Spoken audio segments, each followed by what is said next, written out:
पंतप्रधान नरेंद्र मोदी मुंबई दौऱ्यावर। पंतप्रधान नरेंद्र मोदी आज मुंबई दौऱ्यावर आहेत। 2 दिवसांच्या महाराष्ट्र दौऱ्यावर पंतप्रधान नरेंद्र मोदी आहेत।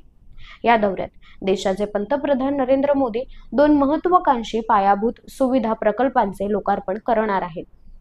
नवी मुंबई आंतरराष्ट्रीय विमानतळाच्या पहिल्या टप्प्याचे तर मुंबई मेट्रो मार्गिका 3च्या अंतिम टप्प्याचे पंतप्रधान नरेंद्र मोदींच्या हस्ते उद्घाटन होणार आहे।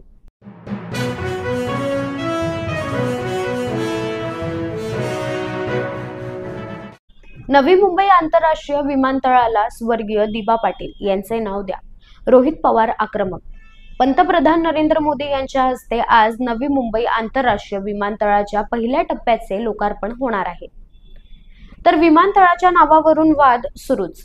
विमानतळाला स्वर्गीय दिबा पाटील यांचे नाव द्या अशी मागणी रोहित पवार यांनी केली आहे। पंतप्रधान नरेंद्र मोदींनी आजच्या भाषणात विमानतळाला स्वर्गीय दिबा पाटील यांचे नाव देण्याची अधिकृत घोषणा करावी अशी मागणी रोहित पवार यांनी केली आहे।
एसटी कर्मचाऱ्यांना दिवाळीपूर्वी मोठा आधार। आता एसटी कर्मचाऱ्यांच्या वेतनाचा प्रश्न सुटणार।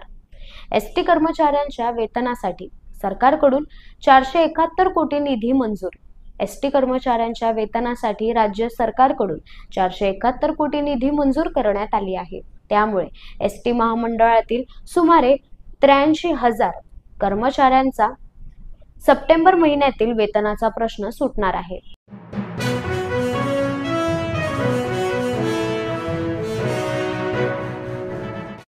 24,000 कोटींच्या प्रकल्पांना केंद्राची मंजुरी। रेल्वे पायाभूत सुविधा वाढवण्यासाठी 4 रेल्वे प्रकल्पांना केंद्र सरकारने मंजुरी दिली आहे। महाराष्ट्र, मध्य प्रदेश, छत्तीसगड, गुजरात या राज्यांमध्ये विविध रेल्वे प्रकल्पांना मंजुरी देण्यात आली आहे।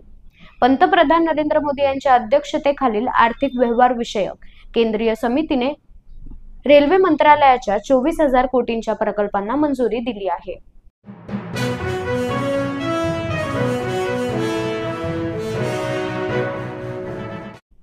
अमित शाह काय यंत्रणा वापरतील हे पाहावं लागेल, खासदार संजय राऊत यांचं वक्तव्य। शिवसेना चिन्हाबाबत आज सर्वोच्च न्यायालयात अंतिम सुनावणी पार पडणार, तर याबाबत खासदार संजय राऊत यांनी टीका केली आहे। पक्ष चिन्हाचा खटला शिवसेना विरुद्ध अमित शाह असा आहे, त्यामुळे अमित शाह काय यंत्रणा वापरतील हे पाहावं लागेल अशी टीका खासदार संजय राऊत यांनी केली आहे।